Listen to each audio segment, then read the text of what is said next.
Plus de 400 nouvelles recrues au ministère de l'Élevage, un recrutement qui vise à renforcer les capacités du secteur. La cérémonie de prise de contact et d'orientation des agents a eu lieu ce matin à l'Académie des arts martiaux. Célébration ce 5 décembre 2013 de la Journée internationale des volontaires sous le thème « Jeunes mondiaux actifs ». Le ministre de la Santé publique et les membres de la Commission sociale de l'Assemblée nationale étaient hier à l'INSPEX et à l'ONPPC pour s'inquérir du fonctionnement de ces deux structures sanitaires. Messieurs, Mesdames, bonsoir. Et retenez tout d'abord que le président de la République, chef de l'État, son Excellence Issoufou Mahamadou, a quitté Niamey ce jeudi matin, 5 décembre 2013, à destination de Paris en France, où il prendra part au sommet de l'Élysée pour la paix et la sécurité en Afrique. Le chef de l'État est accompagné dans ce déplacement, notamment de Bazoum Mohamed, ministre d'État, ministre des Affaires étrangères, de la coopération, de l'intégration africaine et des Nigériens à l'extérieur, M. Amadou Boubacar Sissé, ministre d'État, ministre du Plan, de l'aménagement du territoire et du développement communautaire, Omar Hamidou Tchana, ministre d'État, ministre des Mines et du Développement industriel, Massoudou Hasmi, ministre de l'Intérieur, de la Sécurité publique, de la décentralisation et des affaires coutumières et religieuses, M. Karidjo Mahamadou, ministre de la Défense nationale, et M. Ibrahim Yakouba, directeur de cabinet adjoint du président de la République.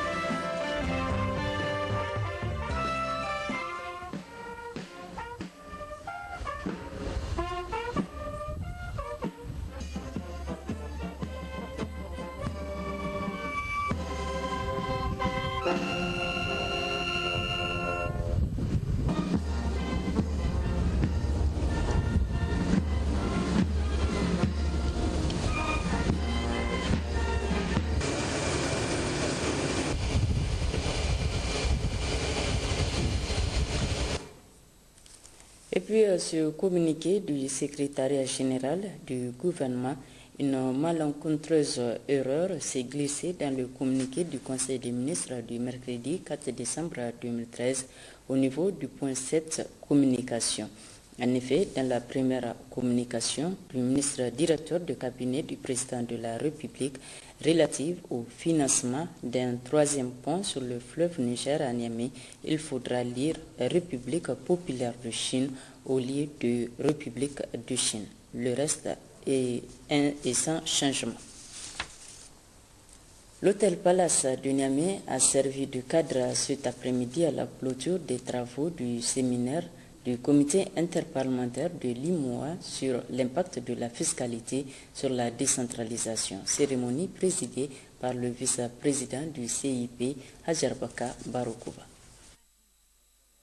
Ce séminaire d'une semaine organisé par le comité interparlementaire de l'IMOA a permis aux participants venus des pays membres d'échanger essentiellement sur les différents contours liés à la décentralisation, un thème qui revêt d'une importance capitale, eu égard à sa complexité et au fait que la plupart des pays de l'Union ont adopté la décentralisation comme modèle de gestion politique, mais aussi et surtout parce qu'elle constitue un véritable pilier de la responsabilisation des populations, donc de l'émergence d'une démocratie à la base.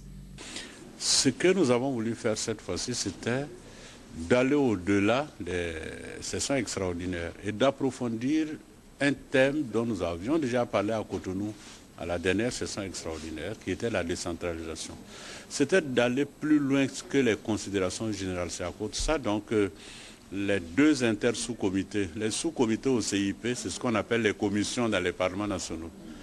Et que les deux commissions qui s'occupent des questions fiscales, des questions économiques, des questions sectorielles, des politiques sectorielles, se retrouvent et approfondissent la réflexion et donne aussi des indications sur ce que le CIP devrait faire, ce que l'UEMOA elle-même devrait faire, mais également ce que les parlements nationaux devraient faire en rapport avec les gouvernements. Ces débats approfondis qui sont allés au-delà de l'approche globale qui a toujours caractérisé les sessions ont été sanctionnés par d'importantes recommandations et motions. À la commission de l'UEMOA d'accélérer la mise en œuvre des mécanismes innovants à même d'assurer le financement adéquat des collectivités territoriales, de redynamiser la mise en œuvre du plan d'action du Conseil des collectivités territoriales, notamment le renforcement des capacités des acteurs de la décentralisation, et en rapport avec leurs compétences, afin de leur permettre d'assurer un développement local accéléré, gage de richesse, d'emploi, de paix et de sécurité. De mettre en place des organismes de contrôle en vue de garantir la bonne gouvernance des collectivités territoriales. Aux parlements nationaux, de suivre la mise en œuvre de la réglementation nationale et communautaire, de mettre des ressources substantielles à la disposition des collectivités territoriales en vue d'assurer leur autonomie véritable. L'inter-sous-comité du comité interparlementaire de l'UEMOA exprime son sentiment de profonde gratitude et de déférente considération à son Excellence M. Issoufou Mahamadou, président de la République du Niger, pour la grande sollicitude dont il a toujours fait preuve à l'endroit du comité interparlementaire, pour son dévouement profond à la cause de l'intégration sous-régionale et à la paix dans l'espace communautaire.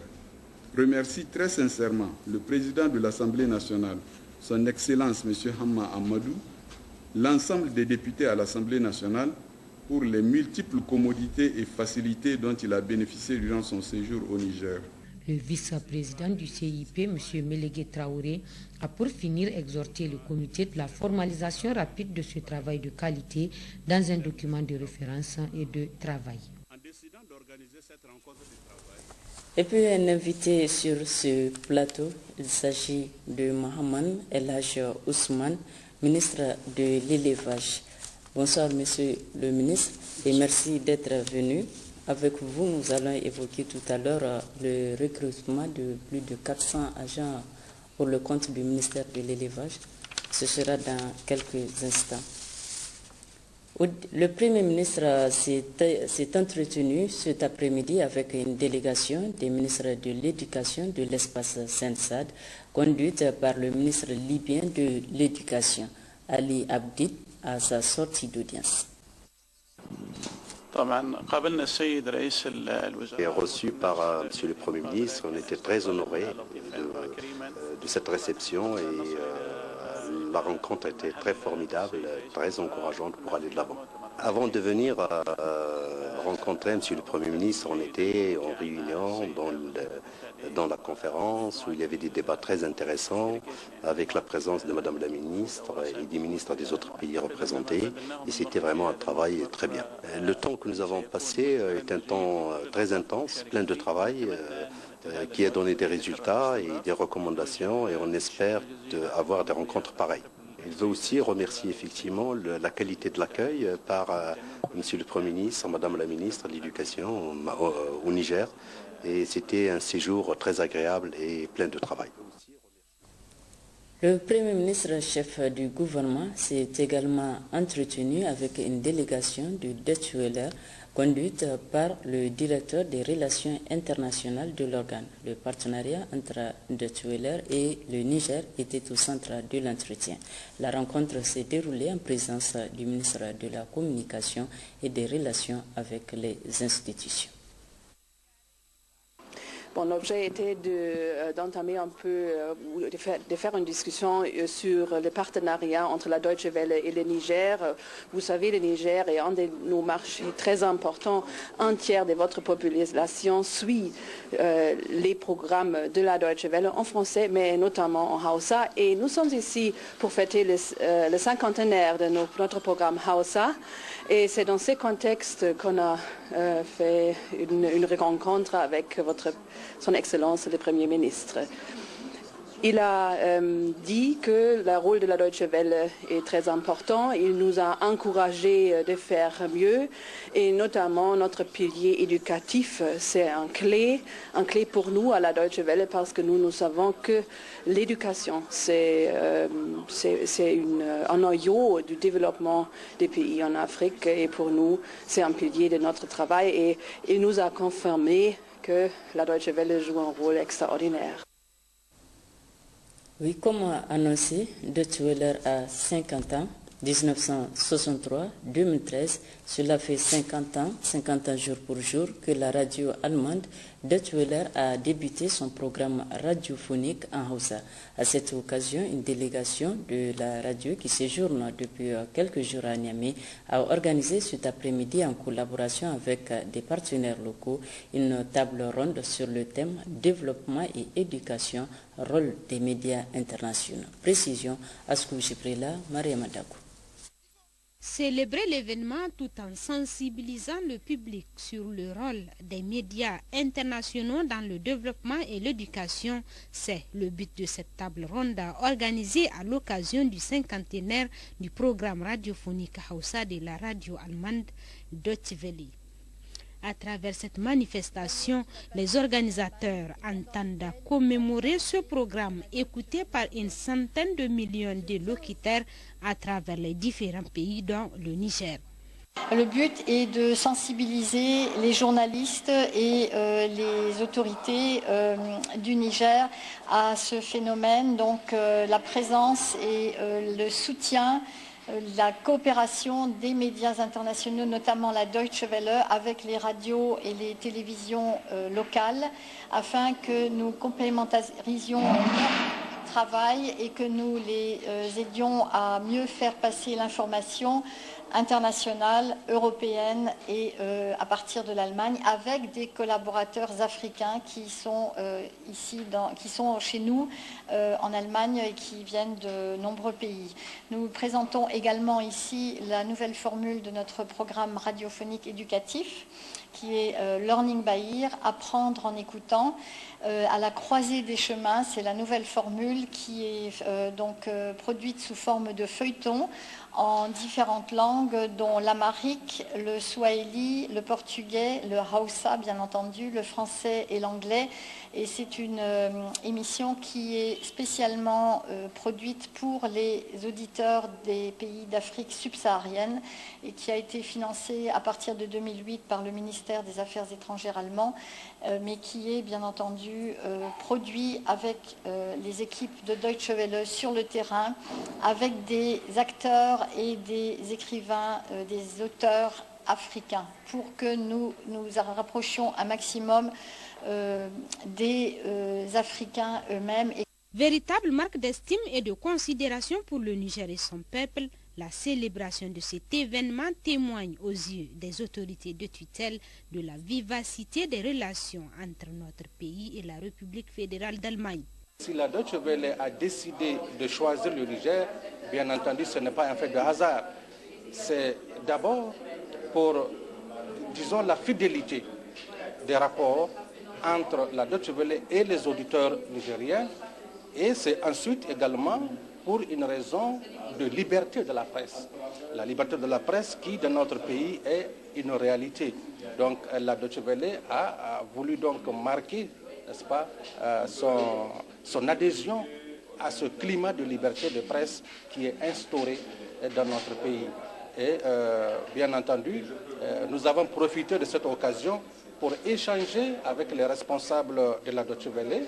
Je rappelle que ce matin, ils ont rencontré le Premier ministre et, n'est-ce pas, nous avons profité d'échanger avec eux sur les voies et moyens pour renforcer cette collaboration, ce partenariat entre le Niger et la Deutsche Welle. Il faudrait noter qu'en marge de cette table ronde, l'on a assisté à la remise du prix de quiz cinquantenaire du programme Hausa de la Deutsche Welle.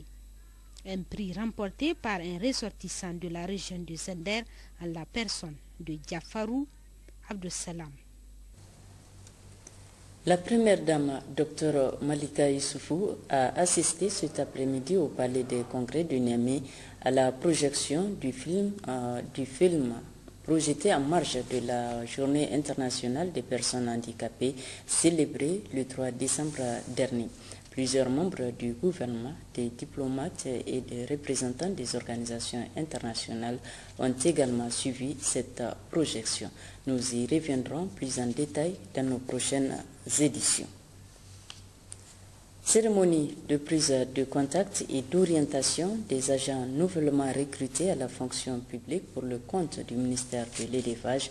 417 cadres, toutes spécialités confondues, pour renforcer les capacités du secteur de l'élevage. C'était ce matin à l'Académie des arts martiaux en présence des ministres de la fonction publique et de l'emploi et celui de l'élevage. Ndjouari Isiaka et Sakaïsa.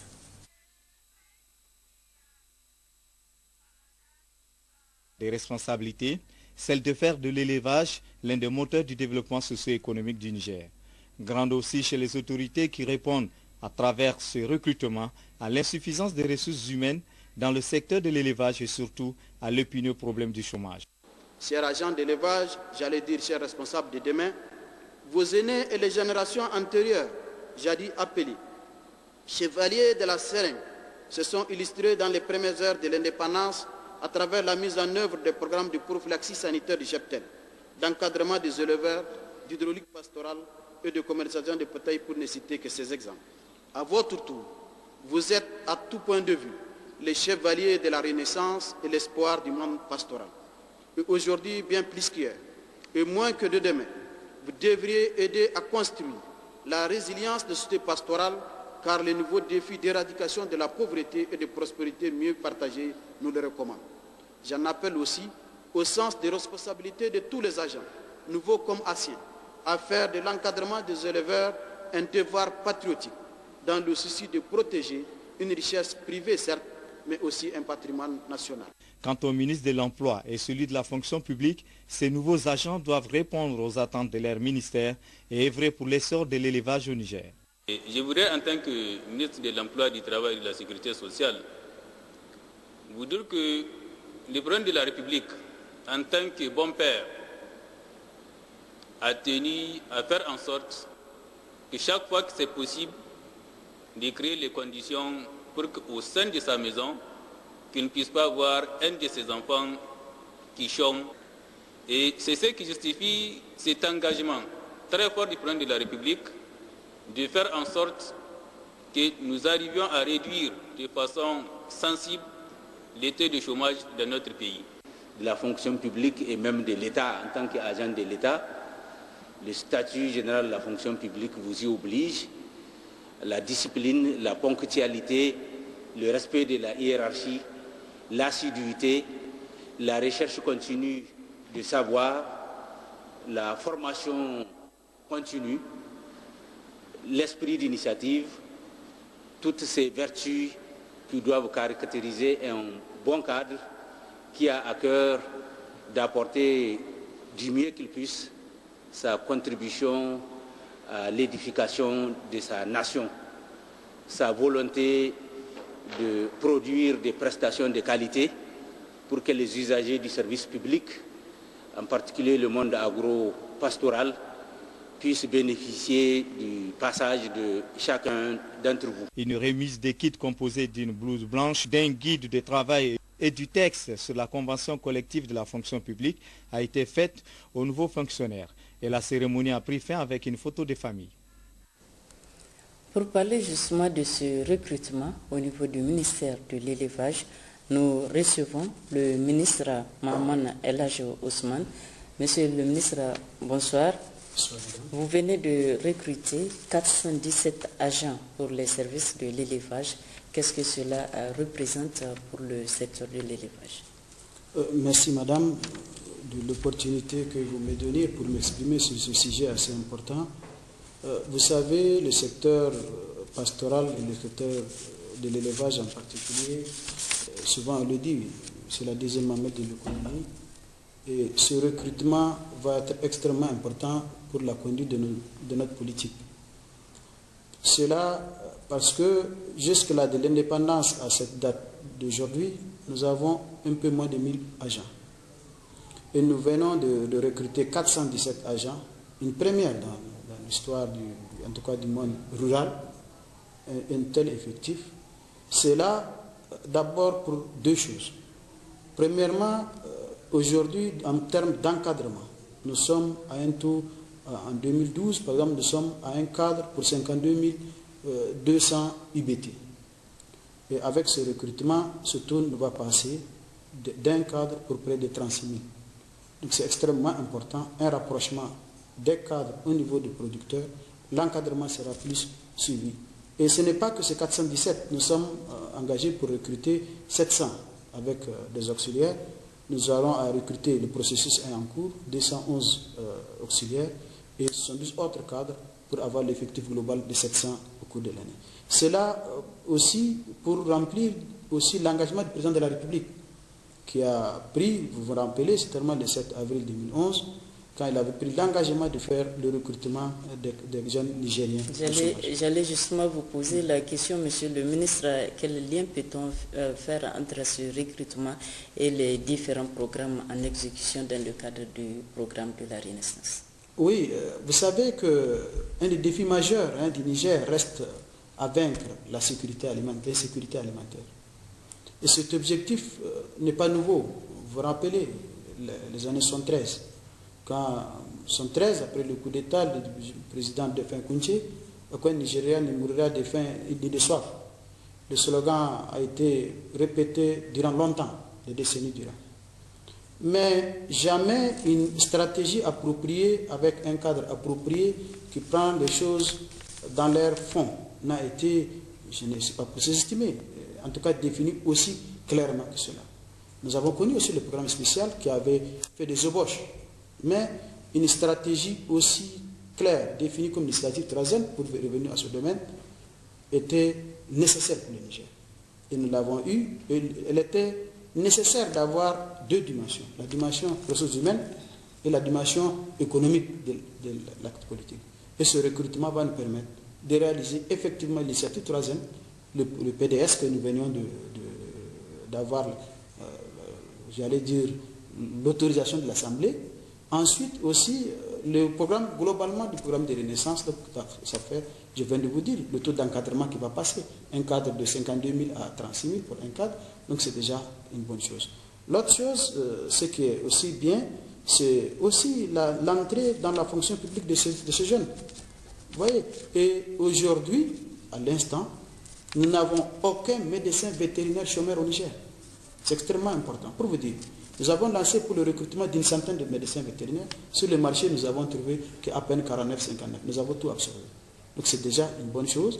Et je pense que je l'ai dit ce matin, en ouverture, ces jeunes recrues vont permettre à ce que le Niger de demain, les populations nigériennes ne vont plus souffrir de famine et de désastres, de calamités, je pense. Oui, vous venez là de parler de deux programmes. Alors, où en sommes-nous et quel bilan provisoire pouvez-vous dresser après 2 ans et demi de mise en œuvre dans le cadre de l'élevage? Oui, l'initiative troisième a fait ses preuves. Vous vous rappelez, madame, ce qu'on a appelé à un moment, au début de l'année fin 2011, début 2012, ce qu'on appelait le programme d'urgence. C'était en fait une anticipation. C'est comme si, excusez-moi du terme, c'est comme si Dieu nous attendait au tournant. Donc quand le président a dit que je vais faire de telle façon que je vais appliquer l'initiative pour que les sécheresses ne soient plus synonymes de famine, et dès son arrivée à une crise qui se pointe. Il y a eu une volonté forte politique d'avoir annoncé cela et de prendre le programme, vous vous rappelez le programme déjà avec tous ces composantes qui nous ont donné le résultat que nous connaissons. Nous sommes aguerris à ça et nous sommes maintenant dans l'opérationnalité de l'initiative troisième. Et donc, je pense que nous avons fait d'énormes résultats connus. Et pour ça, je vais vous dire quelque chose. En juin dernier, nous étions à Addis Abeba à la commission de l'Union africaine avec le Premier ministre qui avait représenté le président de la République, où 7 pays avaient présenté des expériences. 7 pays, 4 pays africains, plus dont le Niger, l'Éthiopie, la Tanzanie et le Malawi. Ensuite, la Chine, le Vietnam et le Brésil. Vous voyez que l'expérience nigérienne a été vue. Et je me rappelle d'une question que le vice-président du Kenya avait posée au Premier ministre. Il dit, Monsieur le Premier ministre, le Sahel a traversé en 2011 une crise. Qu'est-ce que vous avez fait pour que le Niger ne soit pas touché? Vous voyez, de l'extérieur, les gens ont bien apprécié les mesures que nous avons prises. Donc pour dire que nous sommes aguerris, nous avons fait dans l'urgence, nous sommes dans l'opérationnalité et nous avons fait beaucoup. Et je pense qu'on peut bien dire qu'aujourd'hui, en matière de santé, tout à l'heure je l'ai dit, nous avons un taux de couverture de près de 80%. Nous sommes en train de recevoir bientôt un magasin, ce qu'on appelle des centrales d'aliments bétail, d'une capacité de près de 25 000 tonnes que nous allons recevoir. Nous avons 8 magasins de près de 4 800 tonnes que nous avons dans chaque région. Nous avons aussi mis en place 9 000 kits ménages entre petits ruminants volailles.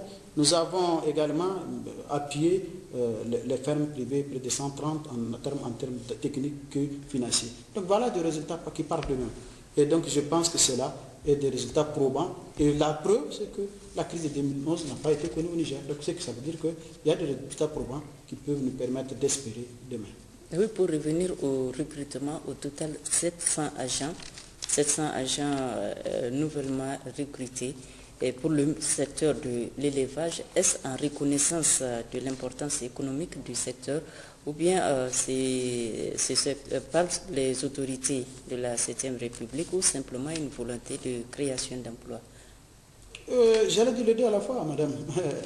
Oui, les deux vont de pair. Vous savez, l'élevage, il faut les chiffres vont parler. Je vous donne quelques chiffres pour vous illustrer. Qui peut gouverner le Niger ne peut pas oublier l'élevage.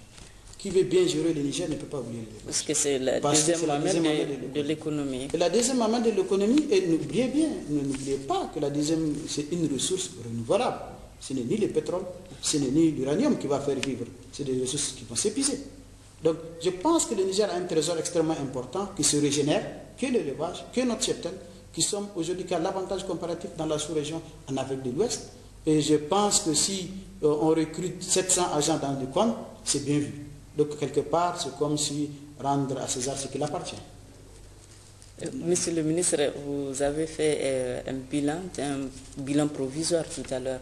Et nous savons que la campagne agro-pastorale qui vient de s'achever n'a pas répondu du tout aux attentes des producteurs et des éleveurs.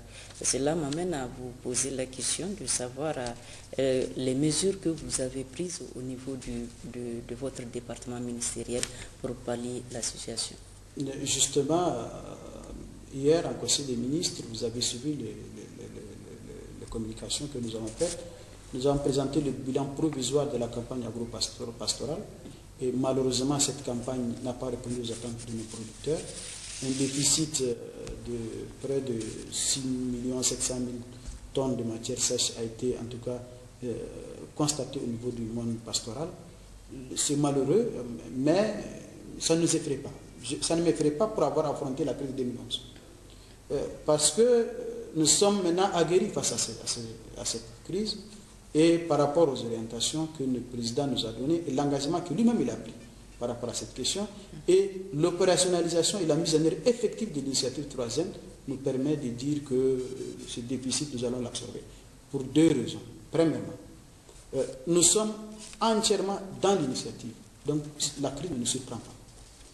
Deuxièmement, nous avons anticipé cela, comme en 2011. Donc, l'anticipation nous donne, quand vous anticipez sur votre ennemi, vous avez toujours un avant-goût pour cela. Là, nous avons lancé la campagne de vaccination qui est déjà en cours, qui va être l'aspect sanitaire. Nous allons vacciner durant 4 mois les animaux. Les opérations ont été lancées. Nous avons des commandes de près de 25 000 tonnes d'aliments bétail pour les animaux qui sont en cours. Nous sommes en train, en rapport avec le ministère en charge de l'hydraulique, en train de faire un plan relativement au programme du président. Vous vous rappelez, de perforer 2000 puits au forage. C'est en cours. Donc, ça ne nous surprendra pas. Et nous allons la gérer. Et je vous ai dit tout à l'heure, je vous ai donné l'exemple qui s'est passé, l'exemple du Niger a été cité. Et donc je pense que nous l'aborderons et nous pouvons avoir des solutions adéquates. Et nous les avons. Nous avons un budget conséquent en 2011. Nous avons tenu compte de cela parce que nous avons présagé. Et je pense que le peuple nigérien ne va pas revivre ces affaires que nous avions connues en temps. Nous voulons vraiment que ça soit du passé. Et que les techniciens, les cadres qui sont là, tout le monde concourt pour que cela puisse se réaliser. Il y a donc des bonnes raisons d'espérer. Très bien, je pense, je suis optimiste. Merci, Monsieur le ministre, et restez avec nous pour la suite du journal. Visite conjointe, ministre de la Santé publique, députés nationaux, membres de la Commission sociale de l'Assemblée nationale, hier après-midi à l'ONPPC et à l'INSPEX. Objectif, s'inquérir du fonctionnement de ces deux structures sanitaires. Guy Mathieu Théa, à côté au place. Cette visite conjointe a été l'occasion pour les deux directeurs généraux de l'ONPPC et du LANSPEX d'expliquer au ministre de la Santé publique et aux députés membres de la Commission sociale de l'Assemblée nationale le fonctionnement de leurs deux structures clés du secteur de la santé. L'ONPPC a pour mission d'importer et distribuer des médicaments sur l'ensemble du territoire national à un même prix et d'approvisionner les formations sanitaires publiques et privées en médicaments. Quant au LANSPEX, il a pour mission d'assurer le contrôle de la qualité des médicaments, des produits alimentaires, de l'eau ainsi que de contribuer à la lutte contre la drogue. Ces députés ont ensuite pris la parole pour situer les raisons de leur visite dans ces deux structures. Le ministre Mano Agali a ensuite remercié le personnel pour la qualité du travail à l'ONPPC et au LANSPEX. Au niveau de l'Assemblée nationale, au niveau du gouvernement, on a fait cette visite, elle est vraiment conjointe, parce que c'est un domaine où le ministère, où le gouvernement veut vraiment jouer à la transparence. Il s'agit maintenant de renforcer les capacités de ces deux structures. Je sais que le directeur de l'INSPEX a fait un plaidoyer très fort. La cause est entendue. Nous allons travailler ensemble. L'ONPPC, c'est un instrument national de souveraineté. Donc il faut renforcer, appuyer l'ONPPC. Et comme on le fera pour les autres centrales. Il faut noter que cette visite conjointe vise à constater de visu la qualité des services fournis par l'ONPPC et le LANSPEX pour le grand bien de la santé des populations. Le ministre de la Jeunesse et des Sports a officiellement reçu hier de la part du comité de réflexion sur la lutte traditionnelle le document élaboré afin de résorber les difficultés que rencontre cette discipline sportive. S'en est suivi la rencontre du responsable du département sport avec la Fédération nigérienne de football de retour de Ouagadougou au Burkina Faso où elle a participé à une compétition internationale. Résumé, Mamadou Gengare, Zikri Ali. Après 6 mois de travaux en commission et en plénière, 6 mois de réflexion, le plus souvent articulés par des débats houleux, le comité chargé de réfléchir sur la lutte au Niger a fini par rédiger un document qui sera soumis à validation au cours d'un atelier. En remettant ce document au ministre Abdelkarim Damalam, le président du comité, Guéro Mamadou, a rappelé à l'assistance les raisons qui ont poussé le ministère en charge des sports à la mise en place de ce comité.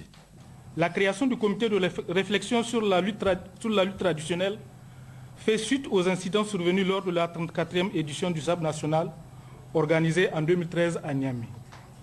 Dans la conduite de nos travaux, nous avons tout d'abord décrit le contexte dans lequel la lutte a évolué au Niger avant d'adopter une démarche qui avait consisté à mener une recherche documentaire et à soumettre un guide d'entretien à des catégories sociales professionnelles considérées comme des acteurs directs ou indirects de la lutte.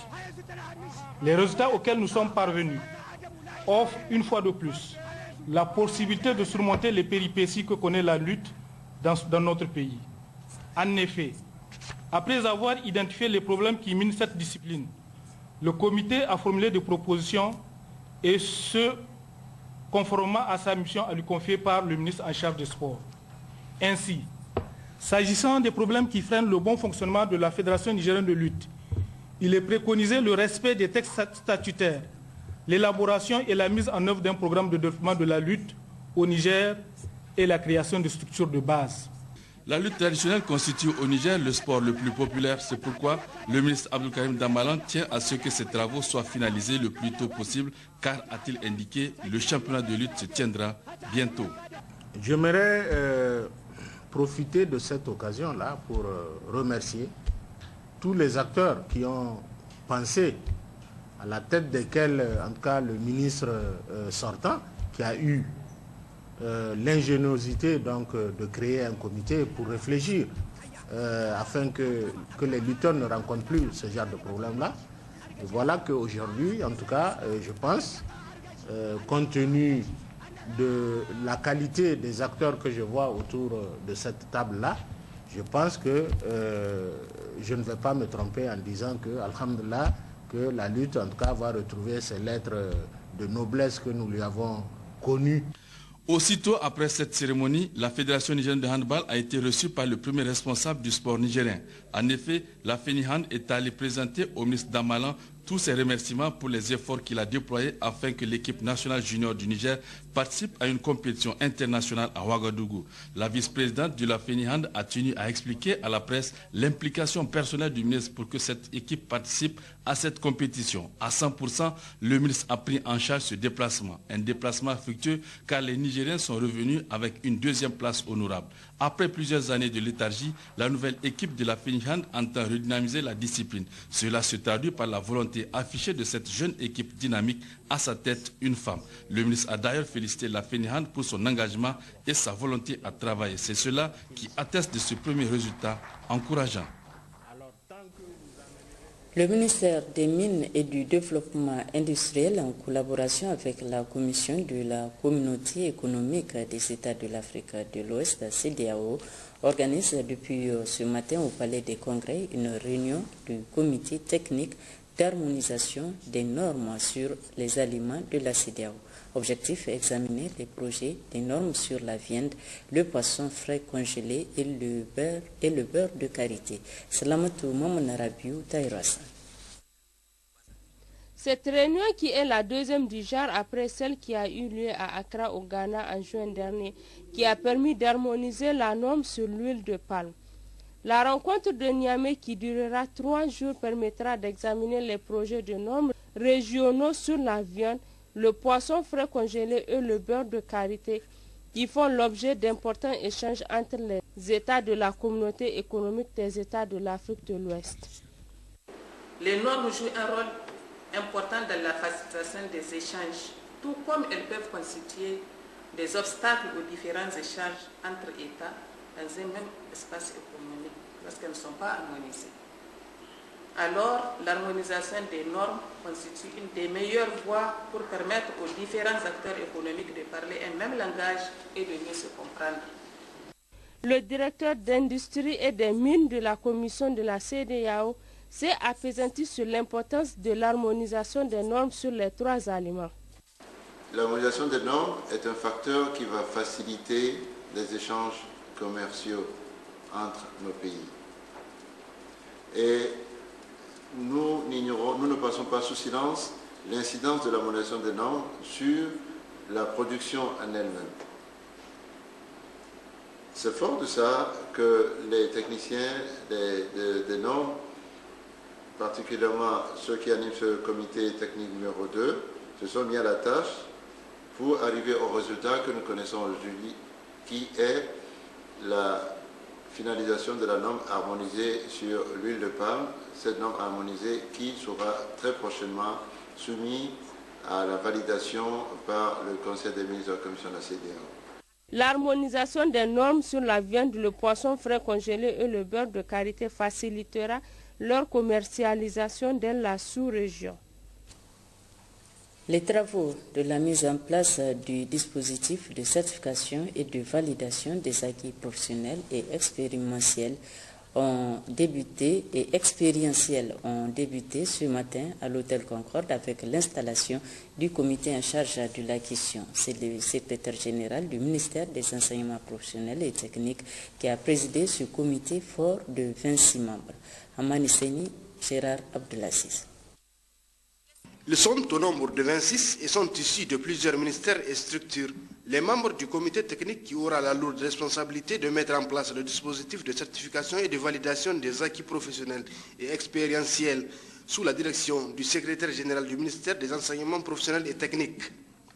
Le nouveau cadre de certification et de validation des acquis professionnels permettra à tous ceux qui le désirent de demander et d'obtenir une reconnaissance de leurs compétences professionnelles par un diplôme ou un certificat après le passage devant un jury essentiellement composé de professionnels des métiers.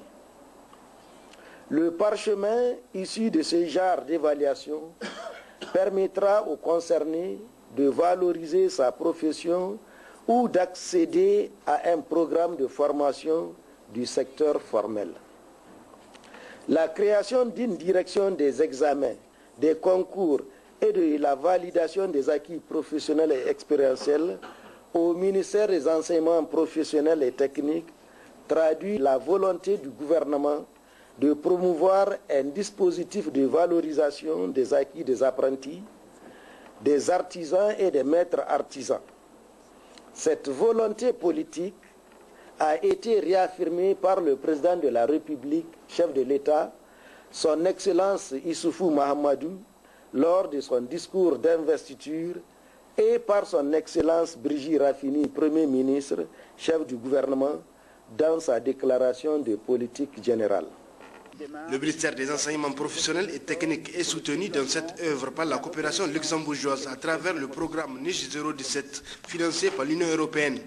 Il était important, et nous nous en réjouissons, qu'un consensus ait été obtenu autour des structures participant au dit comité technique qui devra évidemment évoluer par la suite vers un comité de certification et de validation, mais qui dans l'immédiat va permettre de poursuivre les activités de définition d'un cadre légal, méthodologique et financier de certification et de VAP.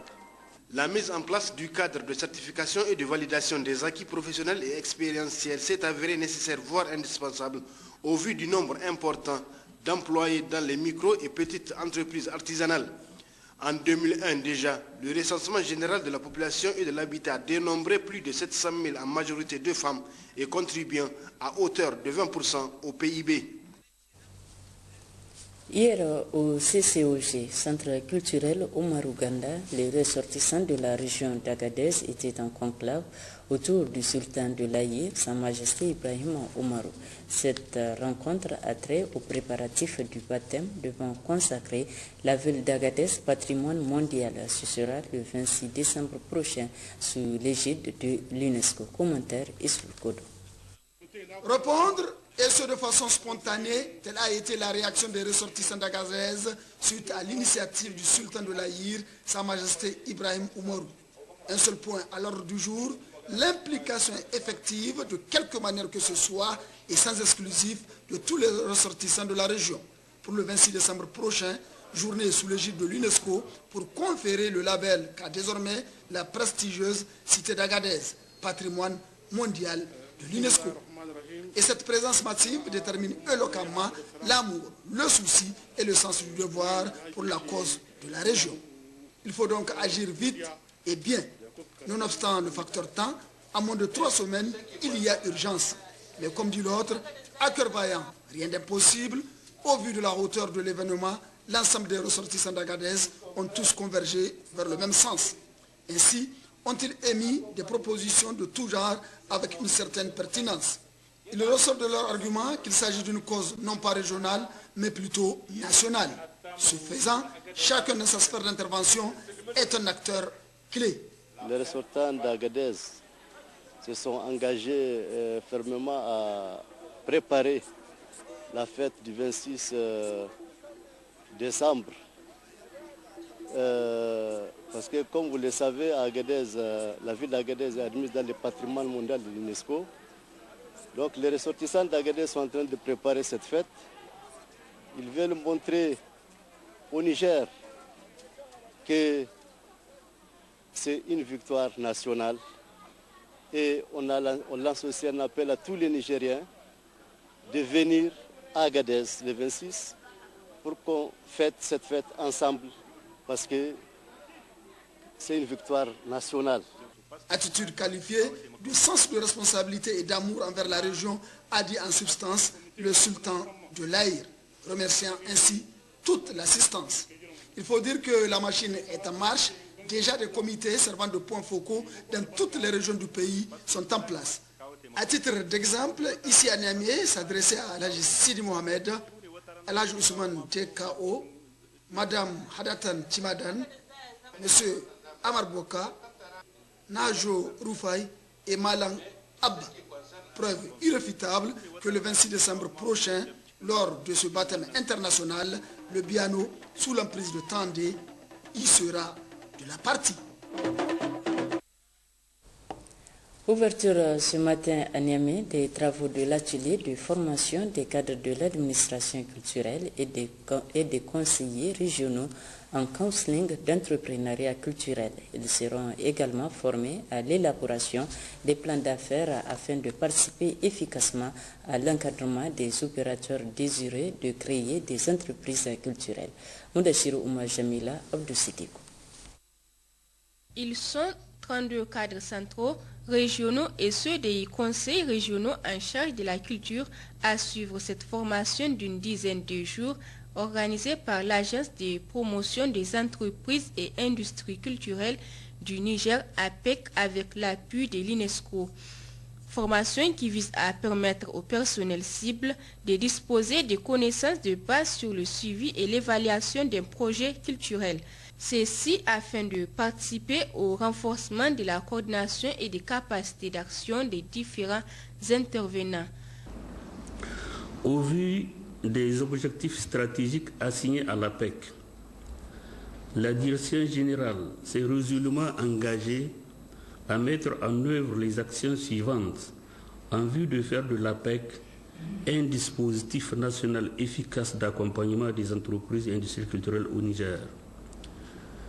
Il s'agit de développer la culture entrepreneuriale dans le secteur de la culture, contribuer à la professionnalisation des entrepreneurs culturels, faciliter la présence des entreprises et industries culturelles nigériennes dans les foires et marchés nationaux, sous-régionaux et internationaux, délivrer la licence d'entrepreneur culturel et la carte professionnelle, et faciliter aux entrepreneurs culturels l'accès au financement. Cette formation cadre parfaitement avec les engagements du ministère de la Culture, des Arts et des Loisirs qui constituent à donner aux acteurs culturels les chances de disposer d'un encadrement de qualité. Aujourd'hui, il est établi que la culture fait partie des ressources durables les plus prisées, car elle est à la fois rempart pour la préservation et la valorisation de l'identité culturelle, et un secteur fortement créateur de richesses et pourvoyeur d'emplois. L'intérêt de la présente session réside dans le souci de poursuivre les actions de plaidoyer déjà entamées au niveau central et des régions pour une meilleure prise en compte de la dimension culturelle dans les plans de développement communautaire et du constat d'un réel besoin de renforcement de capacité des cadres du terrain. La première phase de la formation a démarré en 2012 et a permis la formation de 25 entrepreneurs culturels en gestion d'entreprise. Les enfants orphelins et ceux vulnérables de la pédiatrie du centre hospitalier régional de Tawa viennent de bénéficier des kits de produits alimentaires, dont du consortium Anima Sutura et Songe Relief. Suivant à ce propos, le chef du projet Anima Sutura. Ce geste d'appui en kit alimentaire aux EEV de la pédiatrie du CHR de Tawa s'inscrit dans la participation du consortium à la commémoration de la journée mondiale de lutte contre les IST-VIH-Sida. Donc notre consortium intervient au niveau des professionnels de sexe et leurs clients par rapport à la lutte contre les IST et VIH-Sida. Donc nous appuyons les femmes là et également nous appuyons les EEV pour pouvoir un peu réduire leur vulnérabilité. Donc, comme je l'ai dit, cet appui, bien que modeste, nous espérons que ça va un peu soulager les familles qui sont en train de vivre vraiment les affres liés à cette pandémie. Au niveau de la région de Tawa, pour ce qui est de la file active, donc je parle sous le contrôle du CHR, ils ont environ 70 enfants qui sont suivis au niveau de la pédiatrie. Il convient de savoir que Anima Sutura Songe Relief est l'un des deux consortiums retenus dans la mise en œuvre des activités du deuxième projet de lutte contre le sida.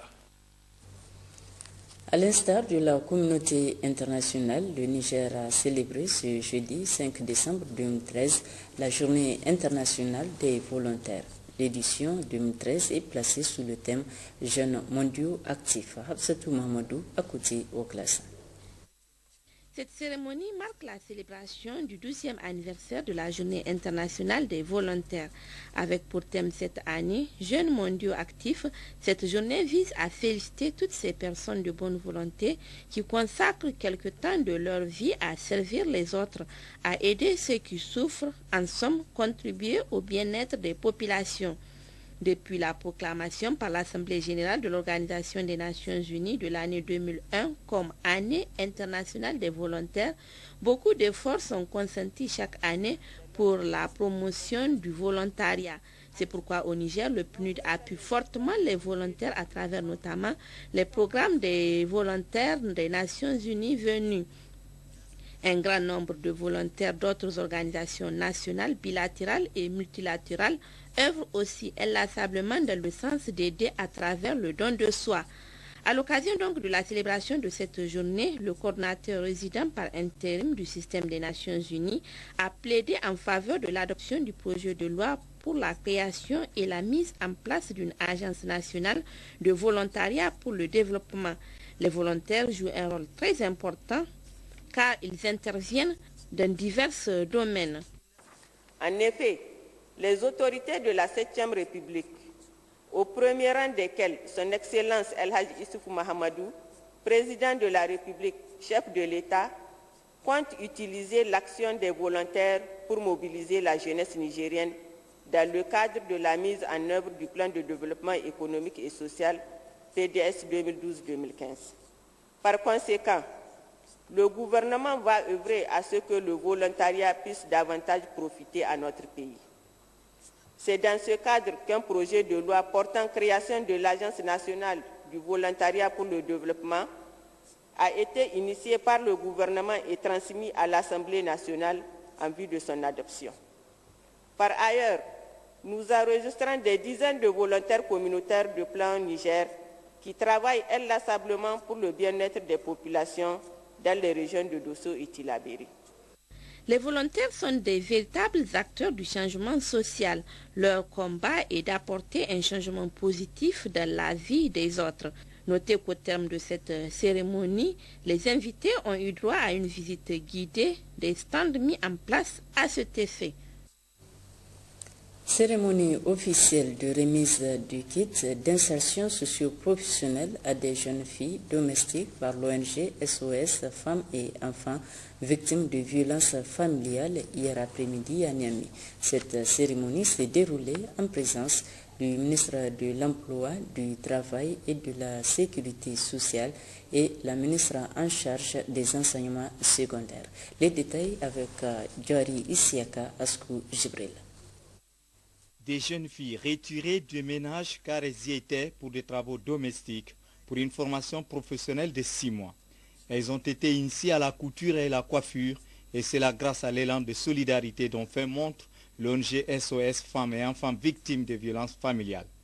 Elle a pu assurer cette formation grâce aussi à l'appui financier du Bureau international du travail, BIT-IPEC, qui œuvre dans la promotion du travail décent dans le monde. Former, oui, mais il faut surtout accompagner ces filles, d'où l'importance de cette cérémonie.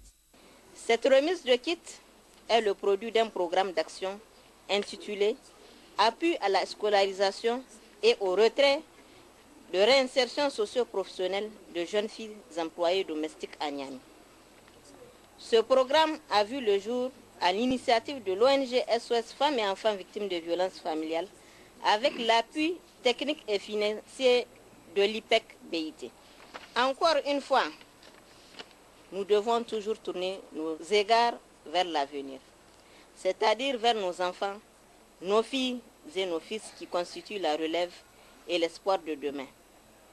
À cet égard, je voudrais renouveler l'engagement de l'ONG SOS Femmes et Enfants victimes de violences familiales à travailler en étroite collaboration avec tout autre partenaire pour réaliser les objectifs que sont lutter contre toutes les formes de violence à l'égard des enfants et des femmes, améliorer les statuts et conditions de vie des femmes et des enfants. Pour le ministre de l'Emploi, du Travail et de la Sécurité sociale, cette collaboration d'action en faveur des couches les plus vulnérables fait partie de leurs préoccupations. Le travail des enfants constitue l'un des plus grands défis de notre temps, car de par le monde entier, elles mettent en péril leur éducation, leur santé, leur évolution normale vers l'âge adulte, voire leur vie. En effet, beaucoup d'entre eux voient leur vie menacée par des horaires de travail interminables, les substances toxiques ou les outils dangereux qu'ils doivent utiliser, ainsi que les lourdes charges qu'ils sont astreints à transporter. Les plus résistants seront marqués à jamais par les stigmates physiques et psychologiques d'un travail trop précoce à un âge où ils devraient aller à l'école et se préparer à une vie productive d'adulte. La situation est beaucoup plus criante pour les cas des enfants travailleurs domestiques qui, faute de textes adaptés de manière spécifique à leur faveur, sont victimes de toute forme de violence, des longues heures de travail dans des conditions prisant l'esclavage et très souvent sans aucune rémunération conséquente. Une formation professionnelle sanctionnée par des attestations valables pour une insertion professionnelle. En attendant, ces kits composés de matériel de couture et de coiffure permettront à ces jeunes filles d'assurer leur autonomie. Début ce jeudi des travaux de l'atelier de validation du plan d'action de la ville de Niamey. Cette rencontre financée par la FAO entre dans le cadre du projet foresterie urbaine et périurbaine mise en œuvre pour une période de 2 ans. Aboumsa Atouman, Issoufou Somaïla. La rencontre qui regroupe les maires, les secrétaires généraux des arrondissements communaux de Niamey et les présidents de groupes de travail multi-acteurs a pour objectif d'élaborer une stratégie nationale et un plan d'action en matière de foresterie urbaine et périurbaine. Pour le 3e vice-président du conseil de ville de Niamey, M. Oumfana Moussa, qui présidait la rencontre, cet atelier de validation est très important pour la ville de Niamey parce qu'il s'agit d'enrichir un instrument de planification, d'investissement et de gestion des ressources agro-silvopastorales et périurbaines de la ville de Niamey. M. Oumfana Moussa a également précisé que ce plan d'action qui clarifie et précise toutes les actions identifiées est déjà soutenu par les bailleurs de fonds. Mais que renferme ce plan d'action? Élément de réponse avec le coordinateur national du projet foresterie urbaine et périurbaine, le colonel Aboubakar Koussoukoy. Ce plan d'action comprend un certain nombre d'actions qui seront entreprises tendant à améliorer le cadre de vie des populations des villes. Il s'agit du domaine forestier, tout ce qui concerne l'aménagement des espaces verts, l'aménagement des ceintures vertes, en gros, l'amélioration du cadre de vie. Ce plan d'action englobe également les arboriculteurs fruitières, les maraîchers, les éleveurs, parce que, en plus de la foresterie, en plus de l'amélioration du cadre de vie, le projet vise également l'augmentation de la production agricole, maraîchère et piscicole. Il faut ajouter que cette importante rencontre répond aux attentes des populations et aux exigences du développement durable. L'école normale de Tillabéri a servi de cadre à la commémoration de la journée mondiale de lutte contre le sida.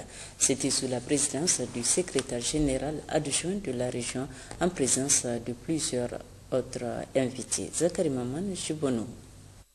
Placé sous le thème de 3Z d'ici 2015, c'est-à-dire zéro nouvelle infection, zéro décès et zéro stigmatisation avec point central le dépistage volontaire, la journée mondiale de lutte contre le sida célébrée le 1er décembre de chaque année se veut une rencontre d'information et de sensibilisation des populations amener celles-ci à soutenir le combat.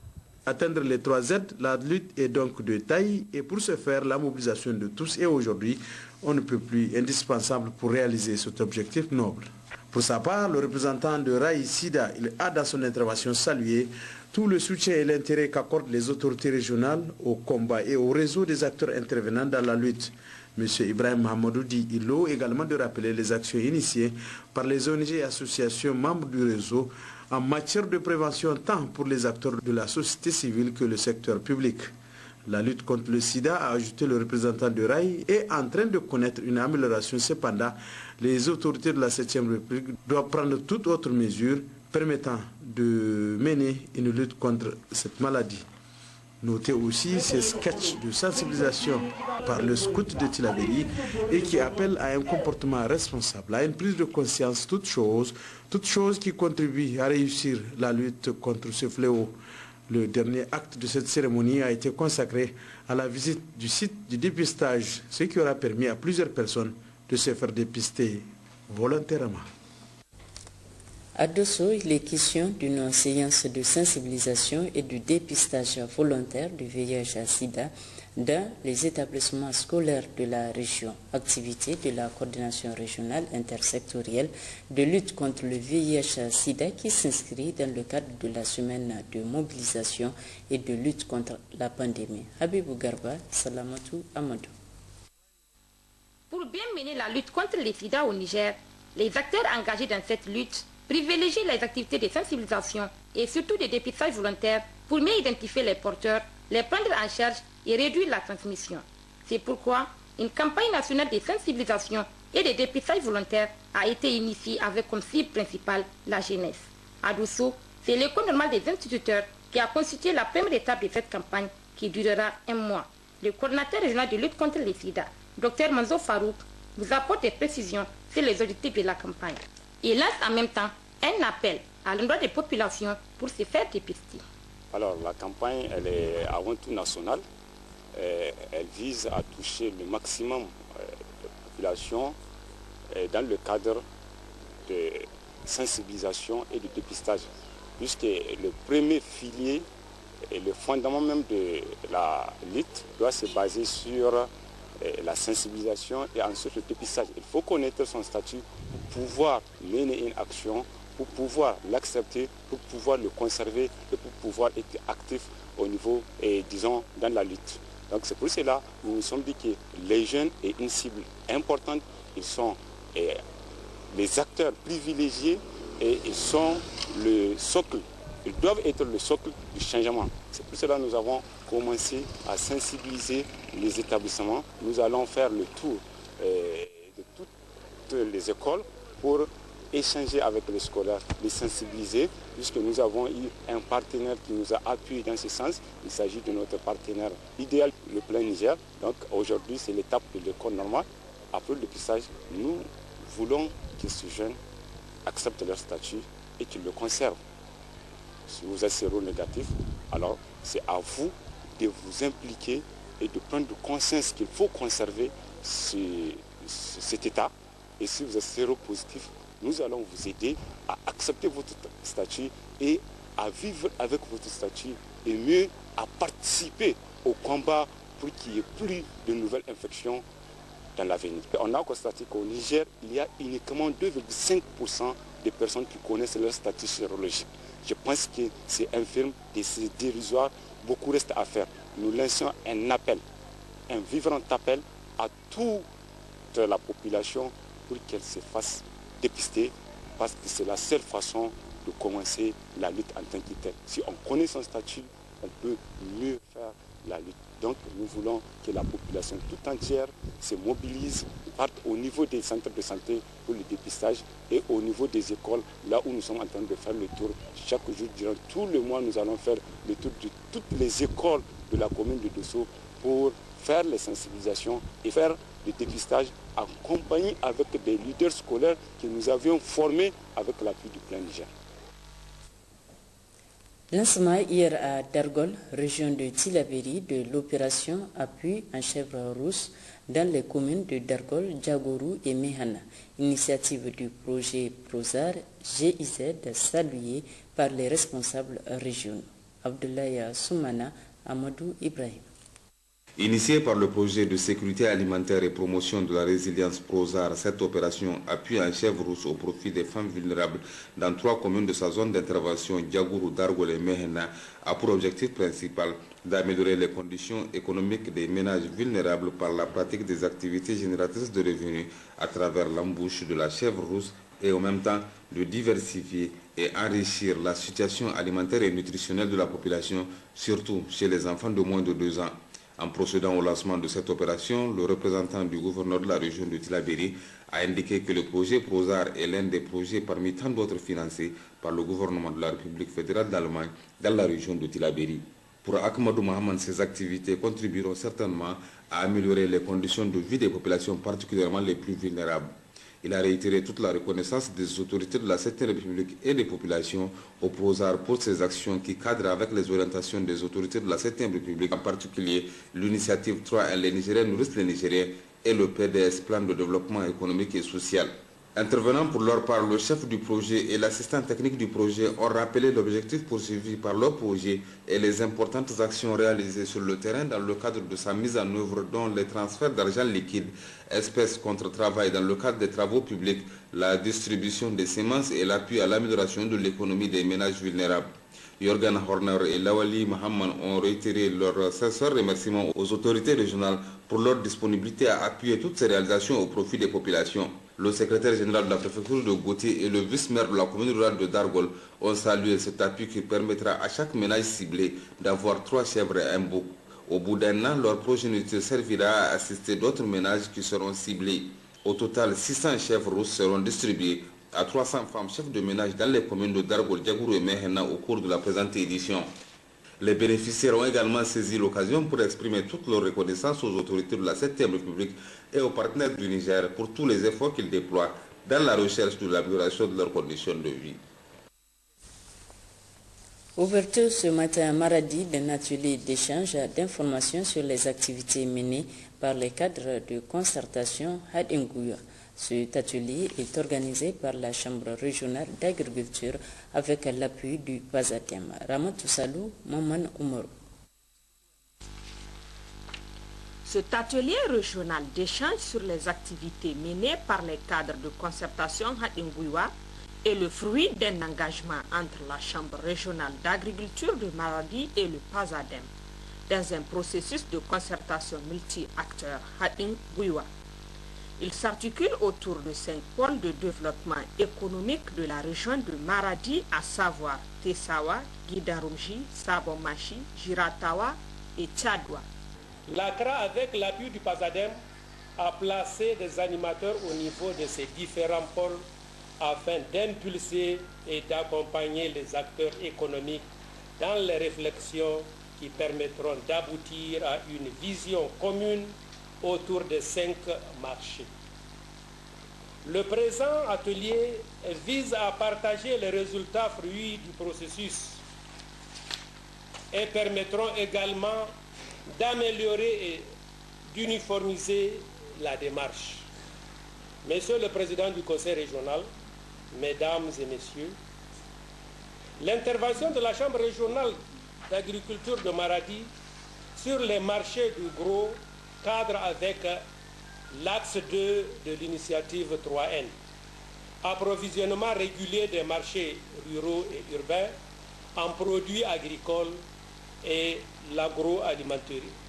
Le vice-président du Conseil régional de Maradi, dans son discours d'ouverture, a mentionné combien la question des pôles de développement économique est d'importance capitale pour la région au vu du contexte démographique et des opportunités dont regorge la région. C'est pourquoi Mahamman Siraji Moussa a exhorté les participants à suivre attentivement les contenus des différentes présentations afin de contribuer à l'enrichissement du document final de cet atelier qui durera 2 jours. Fin mardi dernier à Maradi du forum de cadre de concertation régionale des acteurs de l'initiative 3N. Les participants ont formulé plusieurs recommandations à Dina Aglas, Maman Oumarou.